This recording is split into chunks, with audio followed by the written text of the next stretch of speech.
Olá, meu nome é Walter Regi, eu sou creator e cineasta e eu tô aqui para falar sobre a importância das vozes negras no cinema e sobre o curta-metragem Preto no Branco, o qual eu dirigi. Então, na verdade, eu não lembro, né, quando eu entrei no cinema, porque eu já nasci querendo fazer cinema. Eu comecei a produzir, roteiro com 13 anos. E assim, com 14 anos, mais ou menos, eu resolvi comprar uma câmera. E aí, meu primeiro emprego, na verdade, eu comecei a trabalhar para poder comprar essa câmera e fazer filmes, assim, com os meus amigos. E, assim, foi uma odisseia para entrar no cinema, porque eu não sabia o quão difícil era fazer cinema. Eu tinha uns 13, 14 anos, eu achava que com 15 eu já estaria, na profissão, porque eu nunca tive dúvida do que eu queria fazer. E aí eu queria muito fazer faculdade, queria muito mesmo, só que era muito difícil. Então eu bolei um plano, eu nem sabia que era um plano, na verdade. Eu bolei uma estratégia para eu conseguir chegar na faculdade, para eu conseguir ter dinheiro para pagar a faculdade. E aí eu consegui uma bolsa de estudos no Centro Universitário Belas Artes, lá pelos meus 23 anos. E aí sim eu ingressei, no mercado de cinema mesmo, não aonde eu gostaria de estar. Que onde eu gostaria de estar sempre foi a direção e o roteiro. Eu me preparei para isso. O Preto no Branco ele faz parte de um edital chamado Curta Afirmativo para jovens e produtores pretos. Então, uma produtora chamada Maria Clara Fernandes, que ela trabalha na Academia de Filmes, ela entrou em contato comigo e falou assim: Walter, você disse que é roteirista, diretor, não sei o quê, então vamos lá, tá rolando esse edital Curta Afirmativo, escreve um roteiro, vamos tentar? Falei assim, beleza, vamos, né? Fiquei mó feliz, porque nunca nenhuma produtora de filmes tinha me convidado para participar, para escrever um roteiro, né? E esse era muito específico, então, era a minha chance. E aí, eu fiz o roteiro, eu escrevi o roteiro do Preto no Branco, e aí a gente mandou para avaliação. Isso foi em 2014. Em 2015, saiu a aprovação, né, do Preto no Branco. Fiquei muito feliz. E em 2016 a gente começou a filmar o Preto no Branco. Então, assim, eu acho que é muito importante o fato de ter um edital direcionado para jovens produtores e diretores pretos, até porque, sem saber, né, que era impossível, porque, eu tenho 2% de chance, de possibilidade de fazer filme, eu fui lá e consegui fazer. Porque antes do edital, eu já fazia muitos filmes, muito cinema guerrilha. Também aproveitei a experiência universitária para fazer muito filme. Como se tratava do edital Curta Afirmativo para jovens produtores e diretores negros, eu pensei muito, porque na minha cabeça eu tinha que, se eu fizesse, ia ficar muito estigmatizado, sabe? É negro, tem que fazer uma história sobre preconceito racial. Só que aí, depois eu comecei a estudar, principalmente esses dados, né, de que não existem diretores e produtores, né, e roteiristas negros no mercado, e eu comecei a pensar que sempre quem conta as histórias dos negros e quem conta as histórias de periferias são pessoas brancas e de elite. E aí eu comecei a ficar muito incomodado com isso, falei, mas poxa, eu acho que a gente tem que contar, os pretos, os favelados têm que contar a própria história, né? Porque é como diz aquela música dos Racionais, sabe? Não é o zoológico. As pessoas veem a nossa cultura muito como marginalidade. Então eu falei, eu comecei a refletir. Quais são os principais estereótipos do negro? Aonde estão os negros? E qual é o principal fator que criminaliza a pessoa negra? Óbvio que é a pele, né? E aí eu quis escrever uma história onde o principal fator de culpa fosse a pele negra. Não é um spoiler do filme, né? Porque vocês vão assistir. É a história de um garoto que ele tá passando, ele tá correndo na rua, e aí ele esbarra com uma mulher, e a mulher, que é a Isabela, acusa ele de ter roubado a bolsa dela, porque nessa hora some.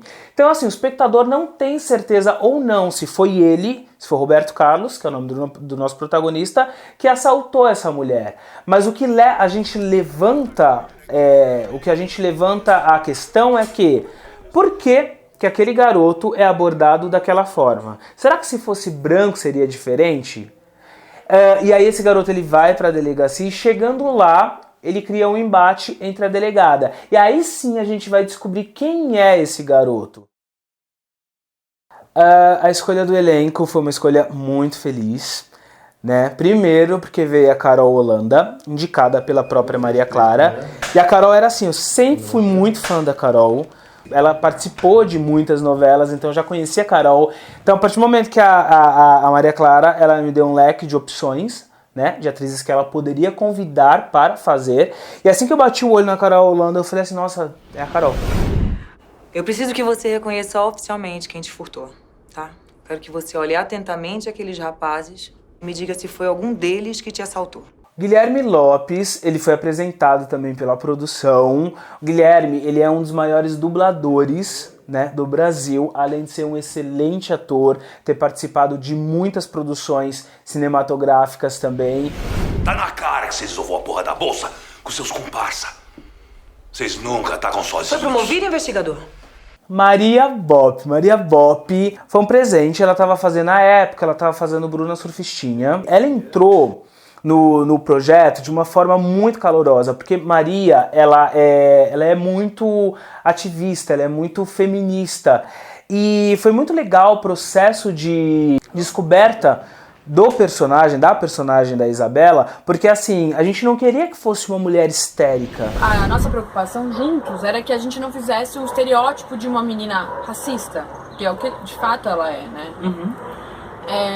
A gente não queria apresentar um estereótipo, porque para o racismo, num país como o Brasil, que existe um racismo estrutural, o racista não é só, obviamente, quem xinga o negro de macaco, por exemplo. O racismo o racismo velado também existe e ele é muito prejudicial também. E o racismo velado é aquele que fala, imagina, somos todos humanos, não existe cor, não existe raça social, não existe classe social. Não. Existe. É importante a gente reconhecer as diferenças, porque são as diferenças que, a partir das diferenças que a gente entende que existem pessoas que são privilegiadas, sim, e que outras não. Tem pessoas que são muito discriminadas e outras não. Tem pessoas que sofrem muito mais violência, enquanto outras gozam disso. Então, era essa a minha preocupação, não transformar ela num estereótipo em que as pessoas assistam o curto e não se reconhecem na Isabela. Não, as pessoas têm que se reconhecer na Isabela. Eu me reconheço na Isabela. Da esquerda, jaqueta vermelha. Foi ele. Taiguara Nazaré. Taiguara foi uma história, assim, muito legal, porque assim que eu comecei a escrever o enredo tem um policial preto, que também que aborda o Roberto Carlos, que é o protagonista da história. Assim que eu comecei a escrever a história, na minha cabeça sempre vi o Taiguara, né, porque o Taiguara é um ator, já participou de várias produções também, eu conhecia muito o Taiguara. E eu procurei o Taiguara em muitas produtoras de casting, e eu não achava de jeito nenhum, parecia que o Taiguara tinha sumido do mapa. E aí um dia eu entrei no metrô, tava lá vindo pra casa, a porta do metrô abre, essa história é surreal, a porta do metrô abre e entra o Taiguara no metrô. Aí eu fiquei chocado, ele sentou assim na minha frente, eu fiquei olhando e falei, mano, não acredito que é o Taiguara, não acredito que é o Taiguara. Aí eu ia falar com ele, só que eu falei assim, não, vou esperar ele descer pra falar com ele fora do vagão, porque, né, abordar o cara assim, dentro do vagão, sei lá. Aí ele saiu, por coincidência ele saiu aqui na estação de Jabaquara, é perto de onde eu moro, e aí na hora eu chamei ele, falei, oi Taiguara, tudo bem? Sou Walter Regi, sou diretor, roteirista, e eu tenho um curta-metragem muito legal, fiz o personagem pensando em você, e ele ficou me olhando assim, né, tipo, o cara, meu, esse moleque é louco. E aí eu falei assim, meu, você pode me dar seu e-mail? Eu te mando o roteiro agora. Ele falou, ah, beleza, aquele jeito dele, né, todo alvas grossas. Falou assim, beleza, você manda o roteiro e a gente conversa. Cheguei em casa, a primeira coisa que eu fiz foi mandar o roteiro pro Taiguara. Assim, não demorou muito, ele respondeu, falou que o roteiro era muito legal, que queria muito participar. E aí o Taiguara entrou na história de uma maneira assim, surpreendente. Roberto Carlos! Então vamos lá trocar ideia, trocar ideia. Que ideia? Vem, traz ele. Não vou trocar ideia com ninguém, não. Trocar ideia. Não, eu não vou entrar aí.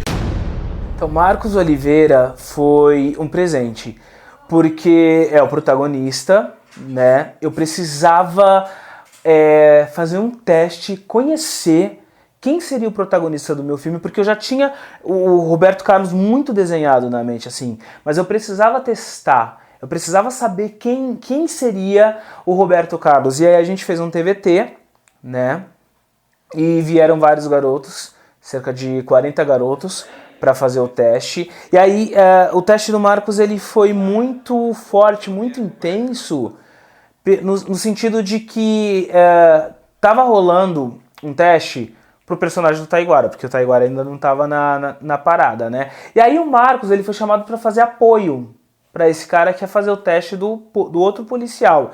E assim, sem ser a cena do Marcos, ele já baqueou com todo mundo, porque era uma abordagem policial e foi surreal, assim, a forma como ele apenas interpretou com o olhar e com o corpo. E a gente já ficou impactado ali. Aí quando chegou a vez do Marcos fazer o teste dele, foi assim surreal, pois a Maria Clara, ela tentou por uma coisa que aí eu comecei a olhar, ela falou assim, olha esse garoto, olha pra esse garoto, ele não decora, ele tá vivendo. Olha a respiração desse ator. Vai acabar que nem ele se não falar a verdade. Eu tô falando Cadê a a verdade. bolsa? Eu tô falando a verdade. Cadê a bolsa? Eu não peguei a bolsa. Vem chorar. Isso aí não me comove, não. Eu trabalho, porra. Eu trabalho, porra. Eu trabalho.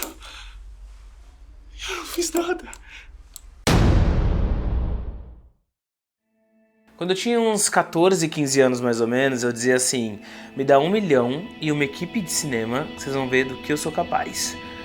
Bom, 1 milhão eu não consegui, mas a equipe dos sonhos, isso com certeza.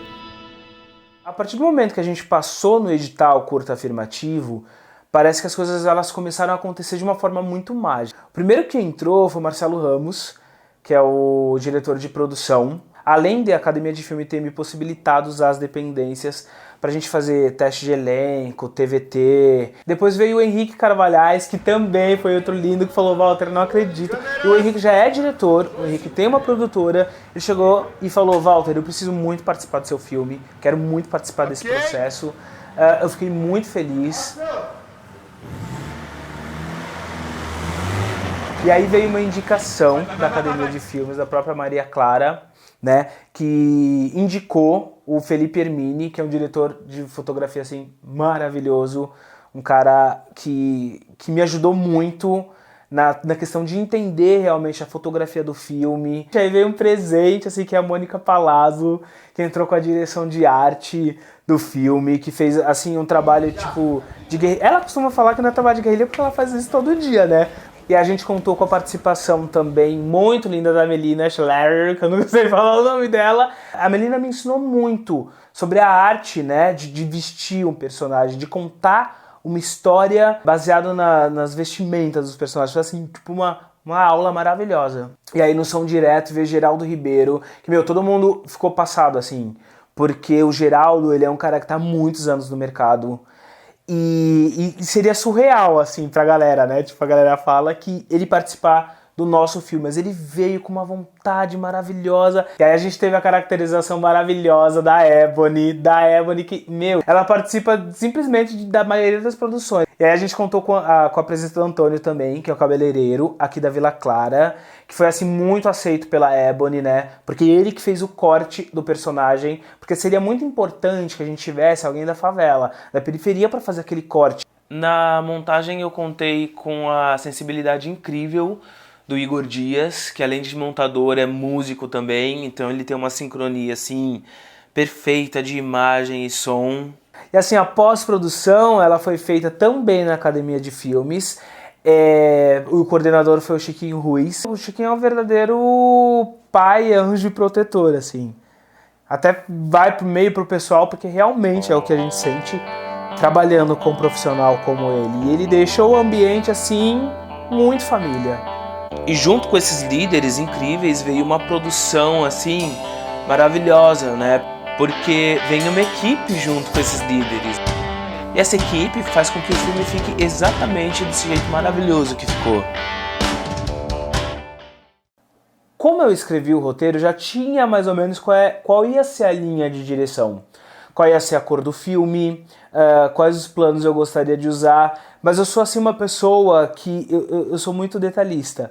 Então a gente teve a visita, né, a locação, que é o Tech Scout, e eu já comecei a projetar os planos que a gente usaria ali. Eu tive muita ajuda do Hermine para a gente escolher a cor do filme. Eu não queria uma cor muito sadia, eu queria uma cor meio suja, um clima assim meio claustrofóbico, sabe, meio sujo de delegacia. E o Hermine me trouxe muitas referências. Eu costumo falar que eu me baseei muito no Matrix para fazer o filme, porque tem aquela cor meio esverdeada, meio azulado, tons frios. Para a direção de atores, a gente também contou com a ajuda da Maria Clara, que é produtora, mas também uma excelente atriz, né? Que ela fez o coach pra gente descobrir os personagens, o Roberto Carlos.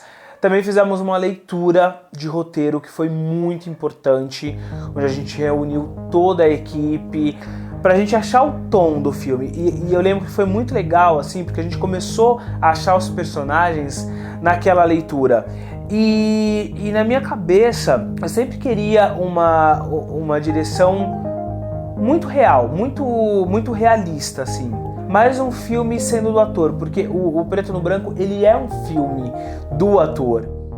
Eu gosto de chegar no set de filmagem sempre muito ciente dos planos que eu quero usar. Então eu faço muitos exercícios. Primeiro a gente fez o storyboard, né?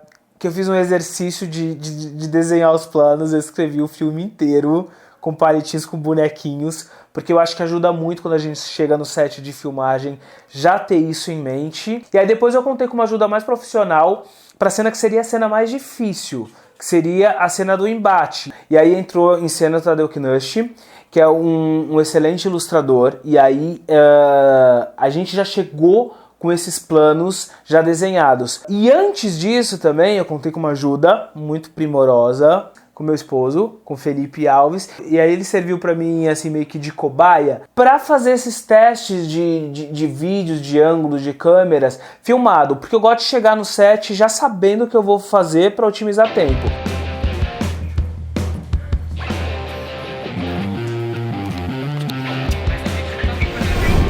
Gente, minha bolsa! Ladrão, pegou minha bolsa, gente, me ajuda!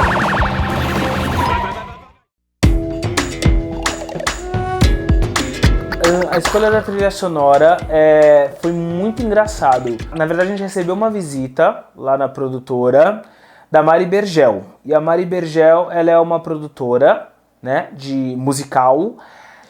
E aí a gente ouviu a música do Rincon Sapiência. A primeira, se eu não me engano, foi Elegância.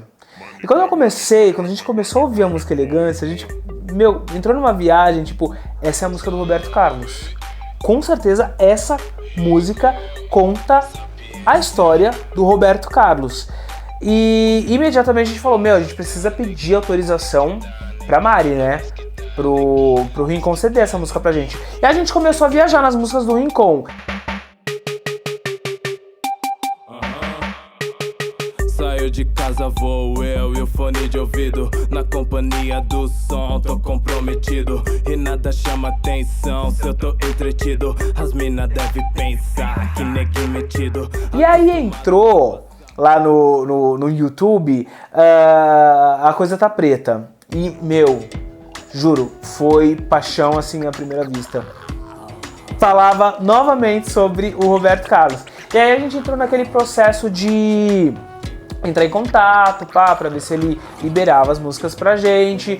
Só que o prazo pra gente entregar o filme se esgotou e a gente não conseguia entrar em contato com o Rincon. E foi muito engraçada essa história. E aí o Marcelo, da produção, me deu uma carona até o metrô Vila Madalena. Quando a gente tava descendo, né, a doutora Arnaldo assim, eu olhei pro lado do carro e vi um cara passar. Aí eu peguei e falei, o cara era idêntico ao Rincon, era idêntico ao Rincon. Aí eu peguei e falei pro Marcelo, mano, ao invés do Rincon tá assinando os contratos pra autorizar a música, ele tá aqui viajando a Vila Madalena. Aí eu olhei de novo assim, eu falei, é o Rincon. Eu falei pro Marcelo, Marcelo, para o carro. O Marcelo deu um cavalo de pau, a gente desceu do carro, realmente era o Rincon. E eu, esbaforida assim, comecei a explicar pra ele sem entender nada. Eu falei assim, Rincon, preciso da sua autorização pra um filme, que não sei o que, que não sei o que. Ele falou assim, não, calma, vamos conversar. Aí eu expliquei, ele falou assim, vamos marcar pra você ir lá na produtora? Tipo, eu acho que era uma sexta-feira, ele marcou pra eu ir numa terça-feira. Eu falei assim, beleza. E foi muito engraçado, porque a gente foi nessa terça-feira encontrar o Rincon para ele assistir o filme, afinal de contas, para autorizar usar a música, ele precisava assistir o filme, e o Rincon não chegava. O Rincon não chegava de jeito nenhum. E a gente começou a ficar preocupado. Daqui a pouco, o Paulo Cavalcante, que é o produtor também lá da Boia Fria, ele recebeu uma ligação de uma galera falando que o Rincon estava sendo abordado pela polícia. E a gente saiu correndo, e aí o Rincon já tava descendo, e ele chegou, tipo, esbaforido, assim, sabe? Tipo, a galera mexendo no celular dele. Enfim, coisas que acontecem com pretos no Brasil e no mundo. E aí a gente sentou pra assistir o filme, e foi muito intenso, porque quando acabou, o Rincon olhou pra minha cara, tipo, olhei pra cara dele, e foi muito surreal. Foi como se a gente se comunicasse, sabe? Falasse, poxa, era isso que deveria acontecer? Enfim, tô dando spoiler do filme. Mas enfim, foi uma conexão muito, muito forte, assim, com o Rincon. Porque é muito surreal encontrar o cara na avenida, tipo, com prazo expirando. Daqui a pouco eu encontrar com ele e ele viver a mesma coisa que o protagonista do filme tava vivendo. Tipo, é muita ligação, sabe? Então eu costumo dizer que a trilha sonora, ela caiu assim como um presente de Deus pra gente. E foi isso.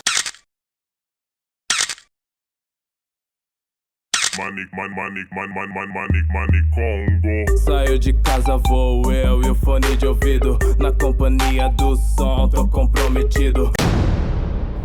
A finalização de áudio, ela foi feita toda no ateliê Viché. Ele desenhou todo o som, todo o sound effects e principalmente ele desenhou o silêncio.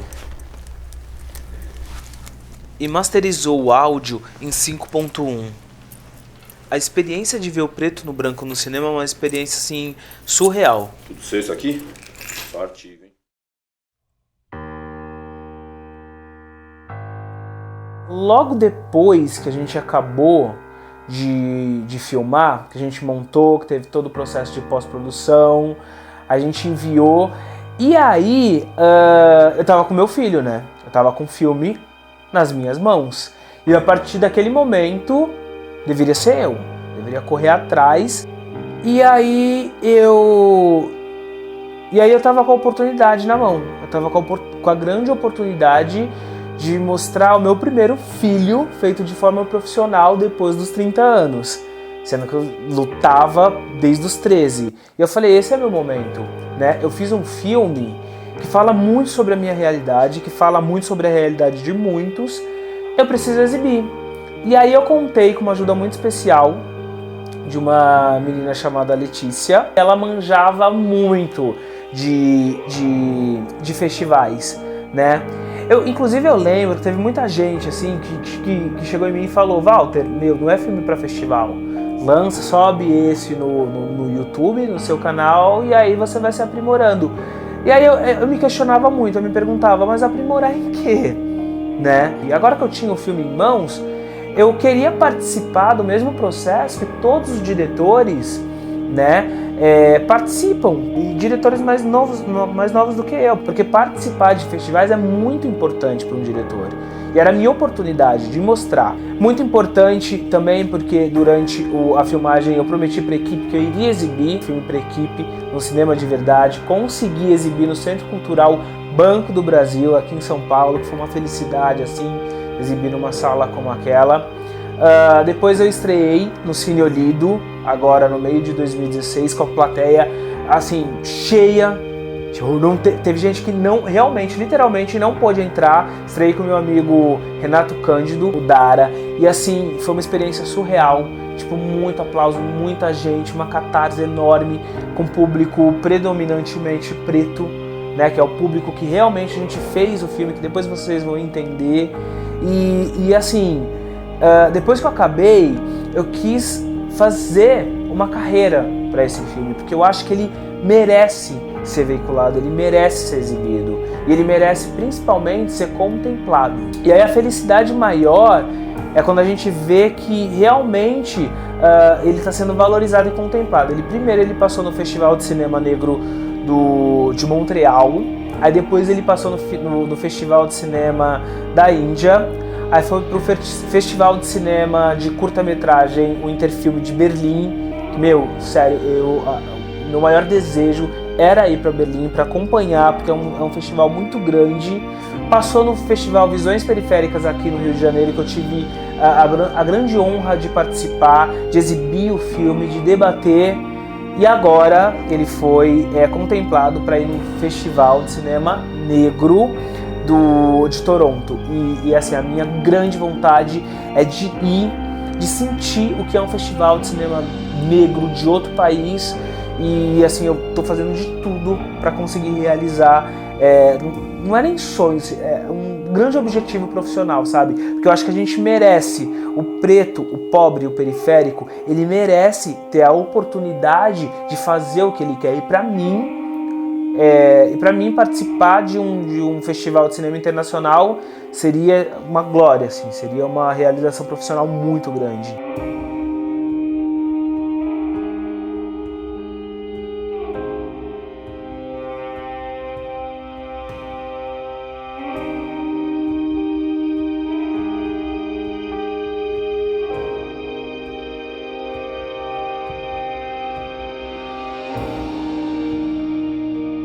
Gente, minha bolsa! André, pegou minha bolsa, gente, me ajuda! Vai! Joelho, chão, joelho. Já tá caindo, neguinho, caiu! Vamos fechar. Então vamos trocar ideia. Quero que você olhe atentamente aqueles rapazes e me diga se foi algum deles que te assaltou.